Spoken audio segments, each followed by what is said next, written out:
I work at Brisbane Northside Emergency. Oh, okay. Yeah. So is that the Royal or Prince Charles? Just next to Prince Charles. That's the private one, the St. Vincent's. Oh, I gotcha. Yeah. So, Yeah. it's been good. That is good. Are you able to put the camera down onto you a little bit more? It's like you're at the bottom of it. There you go. Phill, right? It's been that sort of day and you'll be pleased to do a disco shift tonight because full moon and an eclipse. Yes. Tonight. Yeah. Oh my gosh, that's going to be crazy. That's madness. Yeah, my student, I sent her home. She was her last shift today, and she said, "Oh, I don't think I'll work tonight. They don't like putting people on public holidays." She works up at Ipswich in the psych unit. Yes. I said, "Oh, you don't want to be working. You don't want to be working tonight. You really don't." No. Good time to have it, and especially with Easter. Woohoo. Oh, and we had such a day today because of school holidays. So everybody comes out, they bring their kids out. The kids want to see the animals, and I'm going, well, no, you can't really because you'll squeeze them because you tried to kill them last time you were here, and we don't like that. We don't need that. No, we don't need that. No. That's brilliant. Right. So what? So with Support Worker Club, what we have is we've got about 120 support workers as in our membership, and what we do is we do once a week, we have a special guest like yourself today to give them more awareness about what's out there for their clients that they might have, or even awareness for themselves of how to look after themselves, because support workers seem to be just lumped into this world of you can do it all, but you're going to get no help, no support. And that's really, I'm glad you said that because it's so concerning. It is so concerning. So that's why I've got Support Worker Club, because so I can have people like yourself on and just show support workers like what's out there, what is possible in the world, because they're very blinkered. They go to the client, do all the client cares, and then that's it. But there's no, like, if they got to do community access, they wouldn't know where to go to because there's so much more out there for them. If they're struggling with a client because of behaviours, they don't know what they're doing because no one showed them. And nobody tells them how important it is to get supervision. And nobody says you need to look after yourself. No one, they never get supervision. Never happens. Nobody says, oh, you're a support worker, you've got your own lived experience with some mental illness particularly. Yes. For me, you know. And they go, oh, yeah. So you're dealing with people who are acutely unwell. How are you going to look after yourself? Exactly right. Oh, I don't know about that. I don't know. So, yeah. So, I'll do it because I'll record it, because not like support workers like us do shift work. Yeah. So I'll record it. And so I'll just go quiet. I'll introduce you.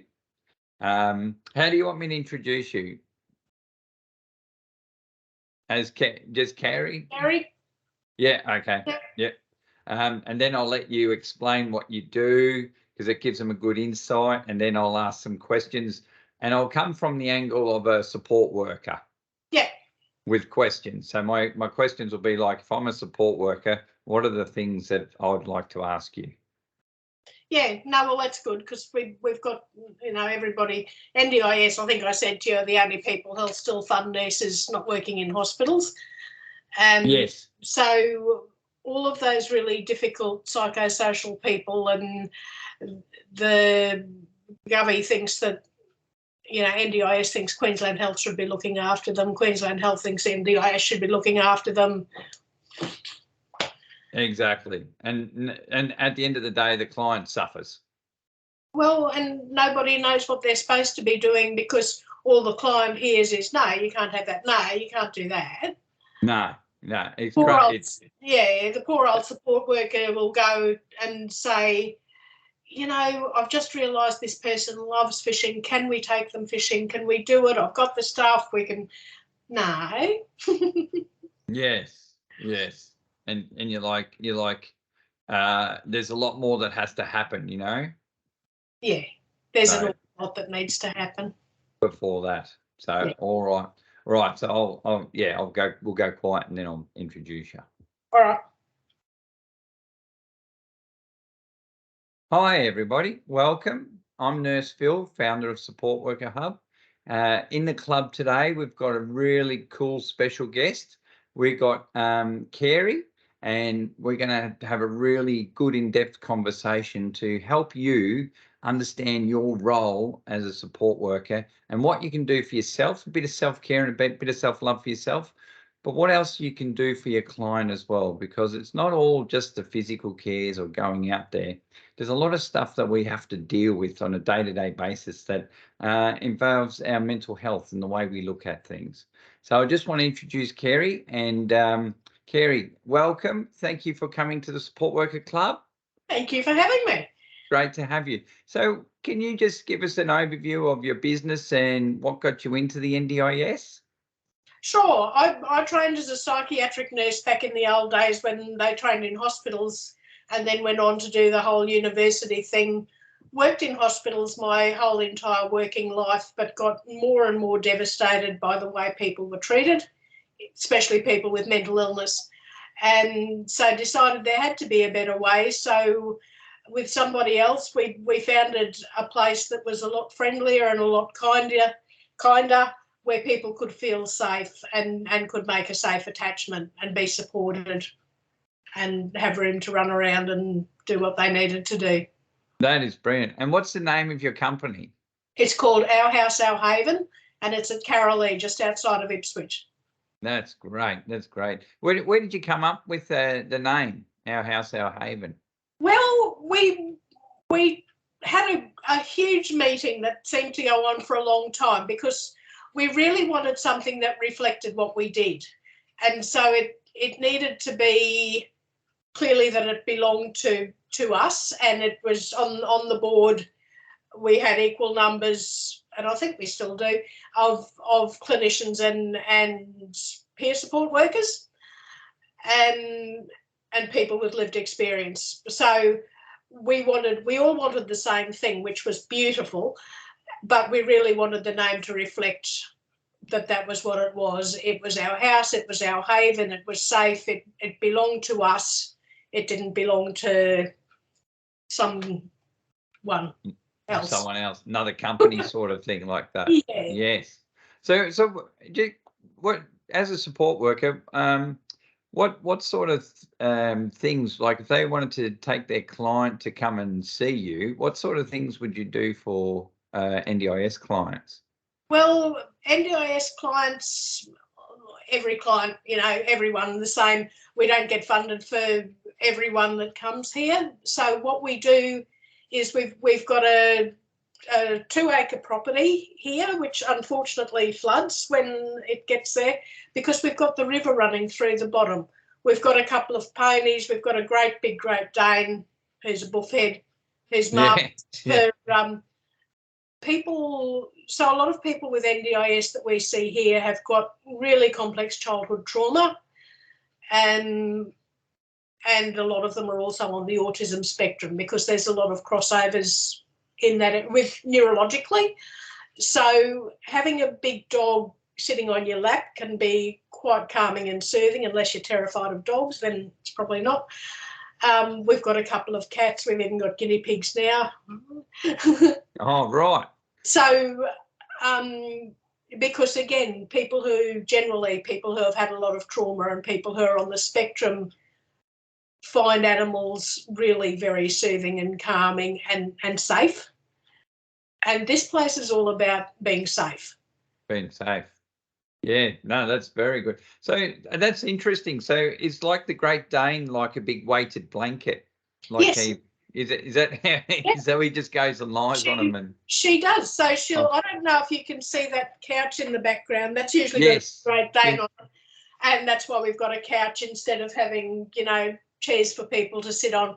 There's a couch. So the dog this is a new one. We had a Great Dane before who was just a marvellous therapy dog, naturally this one's a puppy and she's learning. Yes. She already, she'll go to the door when someone comes to the door. She'll greet them at the door and have a sniff and decide how they are.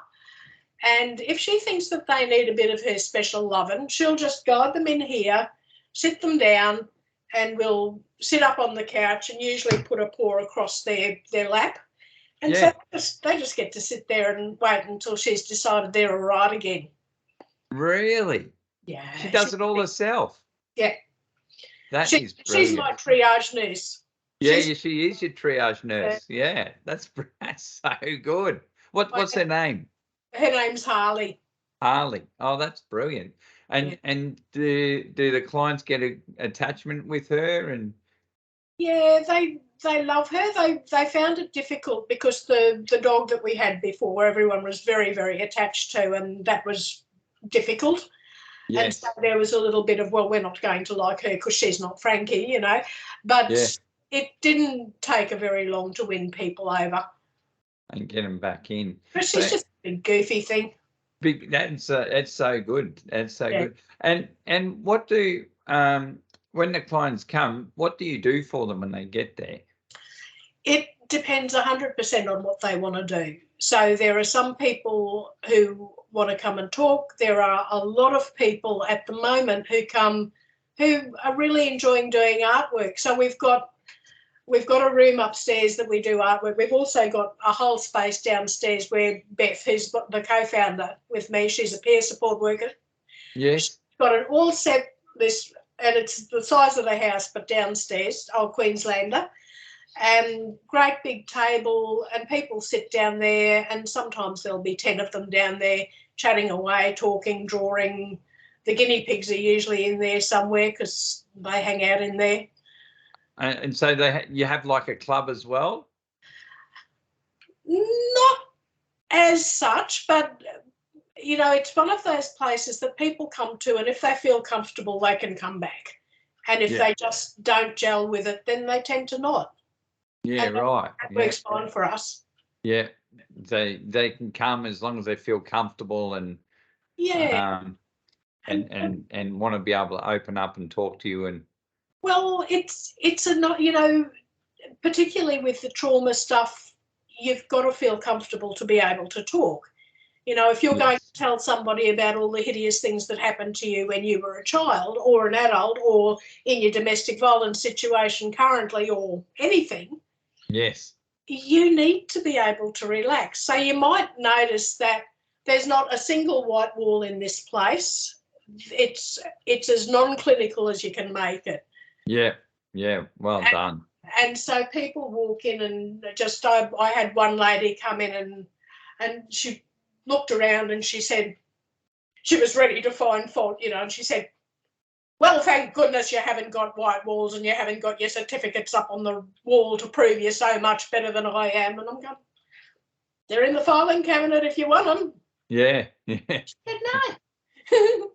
Doesn't work that way. That's not going to help you. But, we work really hard at keeping, and you would know, with all of those histories of abuse and anyone who's been in and out of hospital a lot, which is pretty much everyone on the NDIS at some stage, there's this massive control imbalance.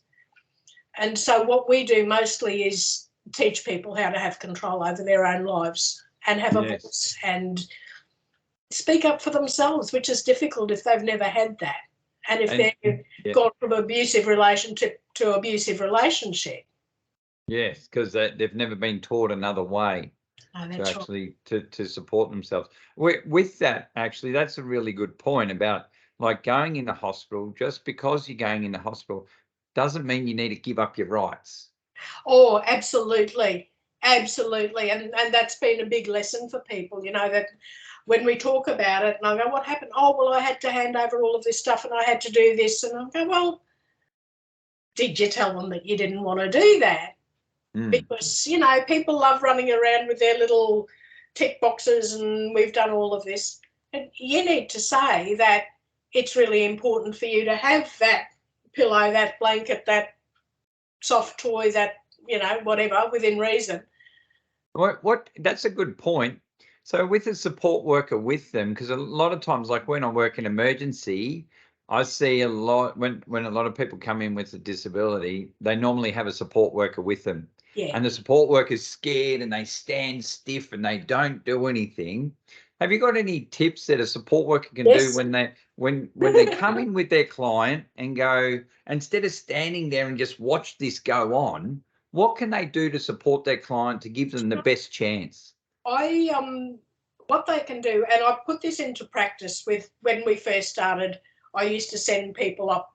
We rarely send people up to hospital now, but in the beginning when we did, Yes.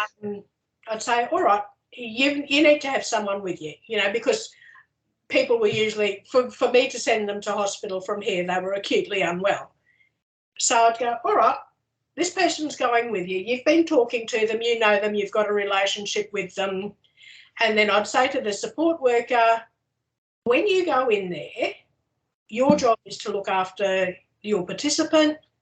So you sit with them and you say, they'll be terrified because it's, again, that loss of control, which is so intimidating. And so you need to make it clear that you're there to speak on their behalf and you're there to support them. And if the doctor comes in and throws the curtains back like they do, and your participant sitting there like this because they've been sexually abused their whole life, you can get up and you can say, excuse me, doctor, my patient's really uncomfortable with that. I'm just going to close those curtains and leave it open just a little bit, and I'll close it behind you when you're in there. You can do what a reasonable person would do, because you work in an emergency department. You know how it gets, and you know that all of those people with the best will in the world forget. Yes, and it's so fast paced in there. You're looking after 100 people a day. That's a lot of people. That's it. So they walk in and they go, who said, get in here, get on the bed, do this, do that. And you've got this person who's terrified. As a support worker, your absolute role is to stand up and calm, but say, can we slow this down a bit? Can you explain what you're doing, or can you explain it to me so I can explain it to my patient? Just and you really need to be that intermediary. They've got to stand up for it. They really do. It makes such a difference for the participants. Yes. Now, because they're all alone in that bed. And it's terrifying, and they've just had everything snatched off them again. Exactly. And then I see like support workers will just sit in the chair cowering in the corner, not doing anything, being on their phone or something. And it's like, if you're with your participant, you've got to advocate for them. Yes. Your job is to go, hey, my participant, like you said, is nervous, they're scared. Maybe they don't want a male in there. Oh, like I've been told many a times, get out. But it's like, that's fine. That's okay. We'll get someone else. And so how do we get through to the support workers? Because they want to do something good, but they just don't feel like they've got the power to speak up, and they feel like they're in this, like you say, there's 100 people. It's madness in there. They're just as confused as a participant. They're trying to look after a participant, and then they've got to go, I've got to stand up for them, but where do I do? You know what I mean? They get overwhelmed as well. You mean, and it's so intimidating. And it is. That's the word, intimidating. The staff I know can be really quite rude to the support workers and quite dismissive of them. Yes. And I did a whole lot of training with my guys here, because it was just, no, you're representing us. You're going there as a support person for your participant. This is what you need to make sure the doctors know. And that's probably the other thing. If they have to go up to the hospital, to make sure they're really, really clear about why they're there. Because when that nurse or doctor comes and says, well, what are you doing here this time? I've never done this over here. They can say, we've come here today because, my person's self-harmed or broken their leg or whatever they've done. This is what we've come here for. This is not about their mental illness. This is not about whatever. This is about this one thing. And that's what I want you to look at. And, you know, you've got a good relationship with your participant that you're taking up there. That's important. But your job while you're there is to look after them and be with them and advocate for them, not sit on your phone. No, not, yeah, exactly, be there. You know, and that's really important too. It so is, because the participants, that's the only relationship they have, is that support worker with them. Yes. That's the only person there usually. And That's so it's really important that they do stand up and assume that role of advocate and really support that person. Don't just sit back and go, oh, you know, the doctors and nurses will take care of it. It's like, we'll do our best, but like there's a lot of times that when we're coming in 5 minutes in, 5 minutes out, we're not getting full story of what's happening, that understanding. And so we rely on the support worker. We don't have a relationship with that person like the support worker does. No. The support workers, certainly the ones that I know from here, really know their people really well and know what they need and know what they like and are able to intervene really kindly.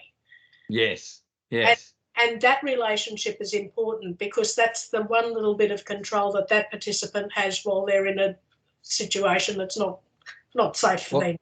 Well, it isn't. Well, if you're in an emergency, it's not because you want to be there, is it? You know? Absolutely.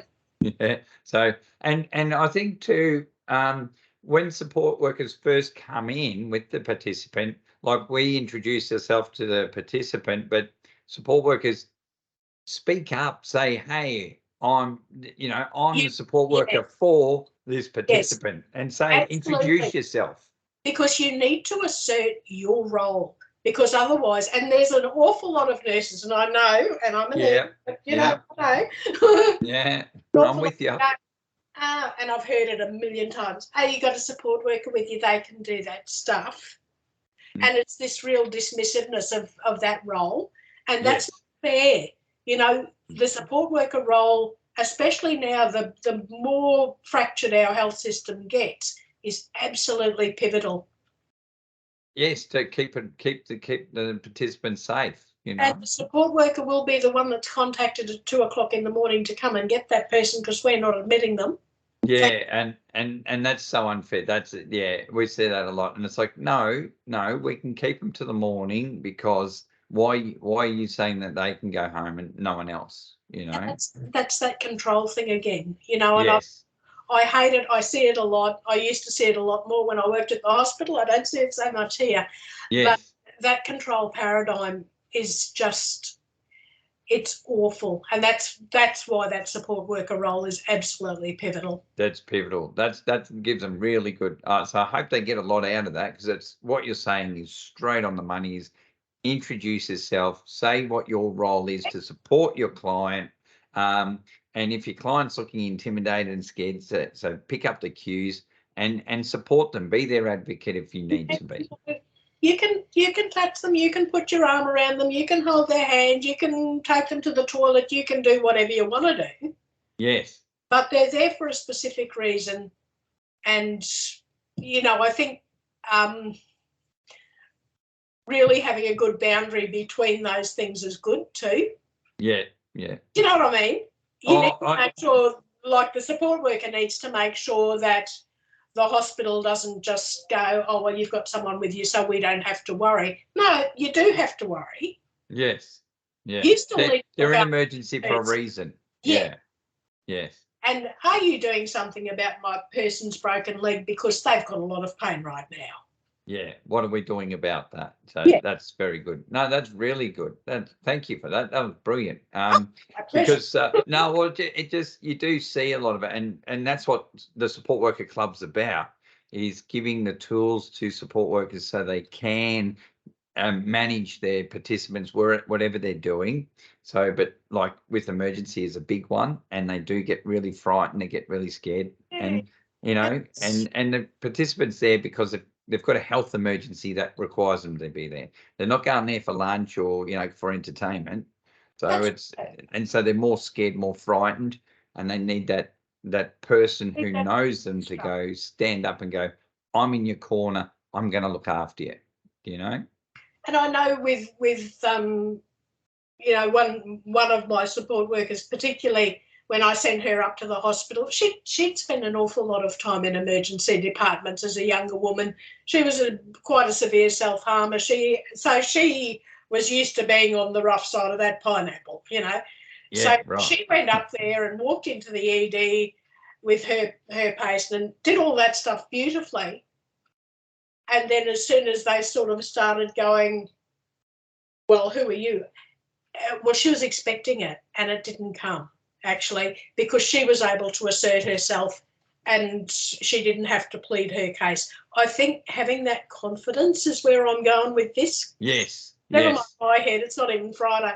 But having that confidence and holding yourself in that way and going, this is my job, I am doing my job, I'm good at my job, and you need me. Yes, exactly right. Exactly. Because as a team, we all bring pieces together to help the participant. Like it's not one person does everything. It's everyone works together, and that's how it all works. Yeah. You know. What's some of the other things you do for participants? You got the 2 acres there. Do they go horse riding or anything? Well, they don't go horse riding. We've got 2 little ponies. If they bring children out, the children go pony riding. Yeah. But we do. We've got a garden, and we've got some fruit trees growing. I'm trying to get people more involved in the garden. I've got a lot of Indigenous people who come out at the moment, and they're really keen to make a bush tucker garden. Oh, great. We're all really keen to be working on that. So we've got some beautiful plants down there. So walking around the garden, which I say that, this is in an ideal world when it's not full of weeds like it is now, you know, I'll walk around with people. And again, with that neurological stuff, with the autism or the trauma, because it all ends up looking a lot the same. Walking around the garden very peacefully and going, oh, this is a lemon myrtle here. We'll pick a leaf off that, crush it up, smell that. Smell that, yeah. Oh, so all that lovely sensory stuff. Oh, here's some mint. And, you know, shall we make a cup of tea when we go upstairs? So I'll pick some mint and some lemon balm and a bit of lemon myrtle and whatever's down there, and we'll come up and we'll make a cup of tea, which is just beautiful.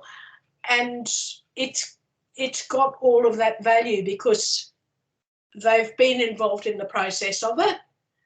And then they come up, we make it, we drink it. I've got a big enough pot that, you know, I drink. have a few of them, yeah.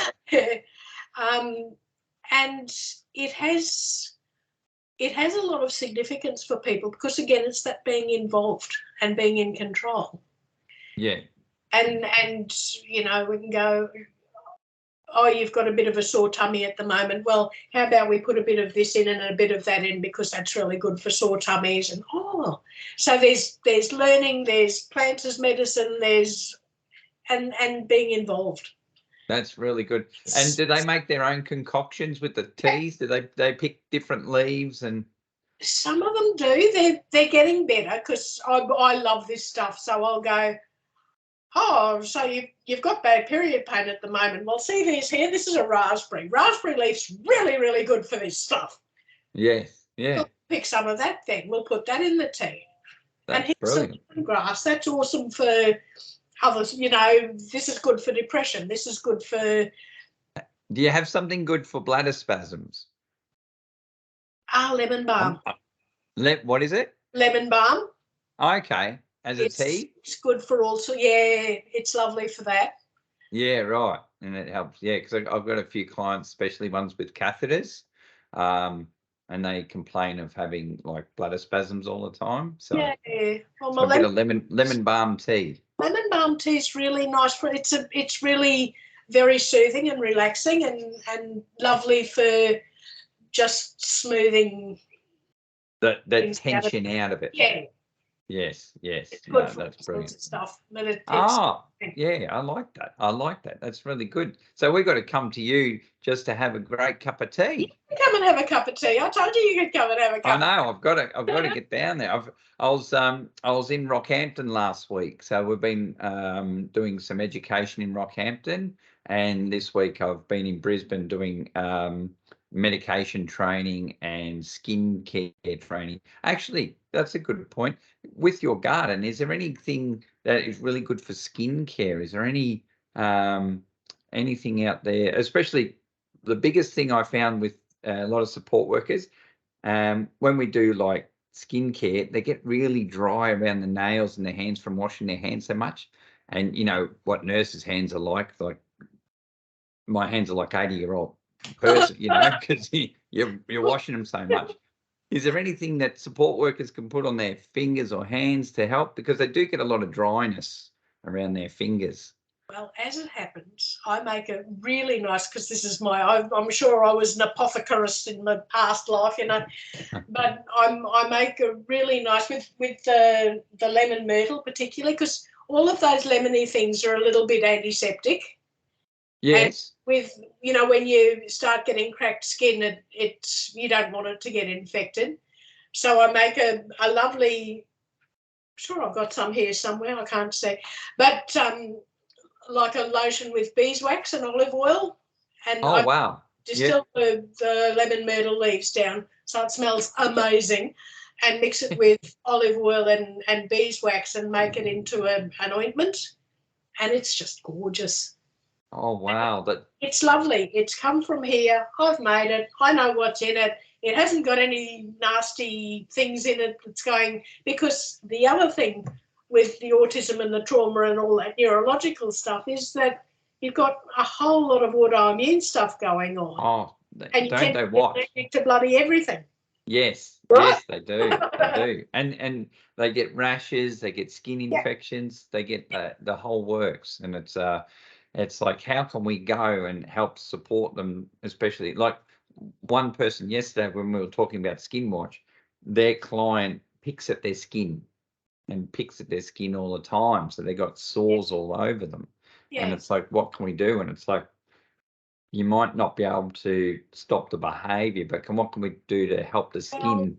How I did both of those things with one of my girls, and she was again a terrible cutter, awful. Oh, you know, right. Hated her arms, awful scars and things.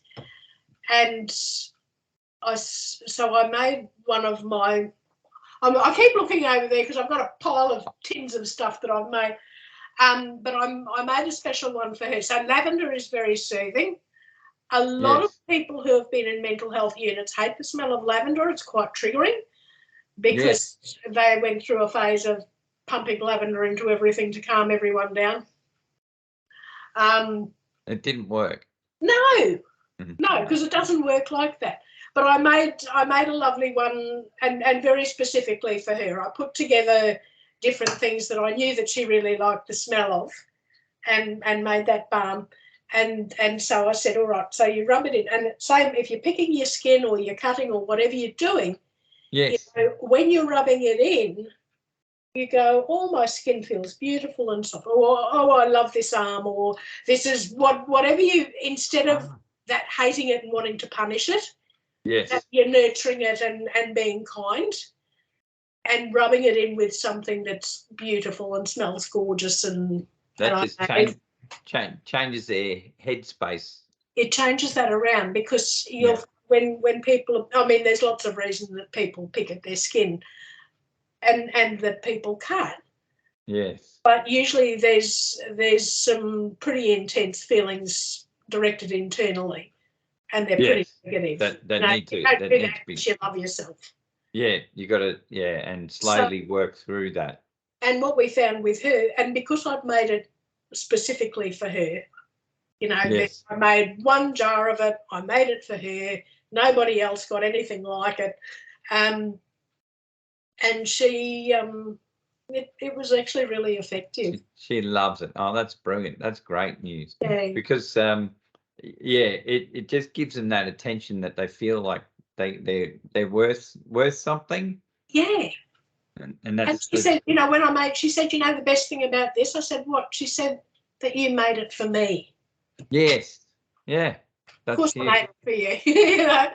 And that's really good for support workers to understand. It's like you don't have to be big and flashy, you know. Simple gestures are really what gets through and gets them in deep, you know.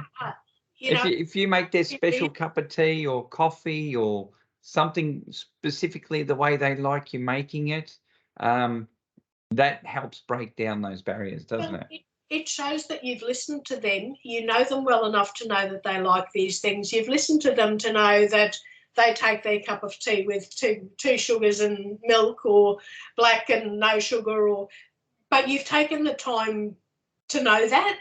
Yes, yeah, And totally. to care enough to say, would you like me to get you a cup of tea? I'll go and grab you one, without Yeah. going, can you have it again? Mm. Because, you know, I 'Cause- make tea for people all the time. I know how everyone has it. I Yeah. trained in the hospital 100 years ago. We had to And know. you had to know. Oh no, you had to do it. Oh, it's just so regimented, and that's what I find now actually with NDIS is like a lot of the reporting. They're not very. I haven't even said it, have I? Oh, God. And we've got to understand reporting is essential. We have to. We have to do that because that's the way the system is working. The frustrating thing is, I think all of us know what we do, and I'm guessing, you know, we're all pretty good at what we do. Trying to get somebody with absolutely no clue about any of it to understand that, Yes. is well nigh impossible. Yeah, and that's the report, you know. Yes. Because they just go, oh no, that's too medical for me. Oh no, that's not there. Or they say, you have to make, my very favourite one, you have to make, you know, you have to prove the progress that you've made, and you have to make it align to their goals. Well, if you've got somebody who had their goals set a couple of years before you started working with them, and their goal was to, you know, make some stuff and sell it at a market stall, which is a great goal. Don't get me wrong. And I go, well, my goal is to keep you alive. And NDIS says, well, we don't care about that. How we with the market stall? How are we going with the market stall? And then the auditor comes along and it's like, you failed because we're paying you for this. Yes, yeah. And you're like, well, you're missing the point. You're missing the point for them. I do get this question a bit from support workers that they feel like when they first come into a client, especially with mental health, they don't know how to start off when that first interaction, that first time that they've been assigned to go look after them and meet them. They really need a couple of tools to how to break through so they can start to build a relationship. Okay, and that's, yeah, absolutely. So my favourite is, you know, you say, here's Joe Bloggs, this is who you need to look after, you know, he wants to have a market stall, whatever. And so you go in, you introduce yourself, you know, here I am, I'm here to look after you. Do you like animals? Do you have any animals? Do you have pets? Pets are a great place to start. Yes, very if good. No, I hate animals, you go, okay, moving right along. So are you a local? Did you grow up here? Did you grow up in Brisbane? Or did you go, oh no, actually I come from North Queensland. Oh, all right. What town were you from up there? You know, or, you know, where you go, oh, I knew some people from there. Or, oh, that's the place where they do the tin mining, isn't it? Or, you know, you find some point where you can meet. And once you find a point that you can meet them, then you can make a conversation from there. That's great advice. That is really good advice, because that's what you see. They got to meet to make that conversation happen. Yes. That's brilliant, because that's what they need to do. And as a support worker coming in, it's like your role is to find that meeting spot. Yeah. You might go through pets, don't like animals, came from, you know, Germany. I don't know anything about Germany. Moving right along. You know, what do we got next? When did you go? So when did you come to Australia? You know, how old were you then? What was that like? What was it like when? And my favourite always, you know, where did you grow up? What was it like there? What was it like when you were a kid? Yes. Yeah. I want to get into too much hot water with that one, and I do, but you know, it's finding something that they will expand on, and you might have to go through 10 things before you find something, but you will. You will, but keep going. Don't stop. Keep going. Yes. Don't get sick of the sound of your voice before you do. Yes, exactly. That's very true, Carey. That is very true. It's your job. Yeah, it's your job to do that. And it's like we've got to make the effort to engage. Yeah. We've got to, you know, it's our job to get in there and understand what's going on. And especially like you say with mental health is sitting on the couch and staying there for a few hours just watching them is not going to help your participant. That drives me nuts. And when I hear about people doing that, when they don't tell me that too often, but when I hear about it, I get really angry because that's not what it's about. No. People are on NDIS for a really good reason. And if they go, I don't feel safe leaving their house, you go, well, let's just go for a walk around the house. Yes. Let's just go to the mailbox. And tomorrow maybe we'll just walk up the street a little bit. And see how we go. You don't have to go on a cruise. No. But you have to be present is the hard thing. You have to be present and beside them all the time. That is a really valid point. Like, yeah, they've got to be present then there with them, not on their phones and doing other things. This is not present. Yeah, exactly. Yeah.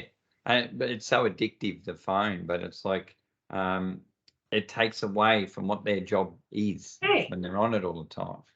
And so they need to go, no, I'm at work now, put it on silent, put it away, and we'll talk after.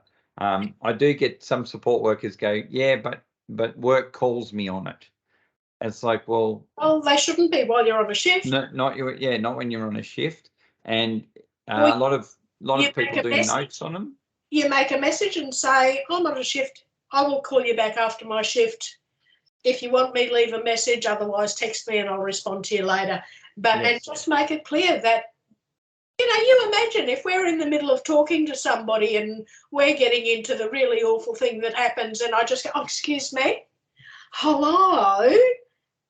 Yes. No. That's exactly right. Very unprofessional. Very unprofessional. You just wouldn't do it. Yes, yeah, but it does happen. So that's why it's really good to pick up and say, exactly what you did with the phone. It's like, hello, we're talking here. So that's really good. It's not okay because it's really disrespectful to the person that you're working with. Yes, and they need to feel like they trust you enough to, if they're starting to open up, you know, they're going to trust that you're listening to them and being present when they're talking to them. So very important. Very important. It is. Yes. No, brilliant, Carey. Is there anything else we need to know before we wrap up? We've had a really good session. We could talk all day. I can feel there's more of these coming on. Oh, look, happy to talk because I love what I do and I love that it makes a difference, and I really don't love that the world is getting more and more difficult for people with disabilities. It was supposed to get easier and it just hasn't happened. Yes, yeah, we could talk about that. That's another topic. You'll have to come and have a nice cup of lemon. I'm going to have to come down. I want a bit of lemon myrtle tea. Yum. Oh, it's delicious. Yes, that would be so good. That's so good. How can people find you, Carey? We've got a Facebook page. We've got a web page, which is a bit ordinary because nobody can get excited about doing whatever they have to do to that. Our Facebook page is pretty active. It's very active. So if you just get onto Our House, Our Haven Facebook, join, or I think you can just join. You can like and follow it. I'm pretty sure you can like and follow and do something. Get it on there and follow what your progress and see how the Bush Tucker Garden's going. That would be awesome. Yeah, and things keep changing all the time. So, you know, I've got one participant who comes out here who just loves making candles. So Yeah. Boxes of his stuff on the veranda there, and it smells gorgeous every time I walk past. But he'll come out and he'll make a couple of candles and he'll sell them or take them, you know, but he really just enjoys doing that. And that's what he comes out and that's what he does. Has about 10 cups of coffee, yay, something to eat, yay. Yeah. And away he goes. Well, but he likes that. That's brilliant. And that's what it's about. That's what it's about, you know. So brilliant. Absolutely loved having you on, Carey. Absolutely loved it. I really enjoyed it too. Have a look out, because Support Worker Hub, we're going to be following you as soon as we get off here. So I'll get on the phone and follow and like you, so we can catch up and see what we're doing. And definitely book in a tea date with me, because I'll come down, and because you're just out of Ipswich, aren't you? Yeah. So if you come from the Brisbane side and you come over from like Kenmore that way, over the back way, over Colleges Crossing. Yes. It's easy to get to. Okay, go that way. Yep. Yeah. Easier than going through town. Yes, brilliant. Well, thank you so much. And I tell you that the members of Support Worker Club will be really appreciative of your time and your valuable insights today. That'd be brilliant. And it hopefully gives them some really good points that when they go into an emergency department or they're looking after someone with mental health, that they've got a good start. You know, we've given them a good start there, that how they can get a relationship and start to meet their client where they need to, so they can actually forge a good relationship. So thank you so much for your time today. That's my absolute pleasure. I loved it. Yes, brilliant. And we're definitely doing it again. Good. Sounds good to me. I wish you good health. Take care. And you. Happy Easter. Happy Easter. All right. See you. Oh, wait.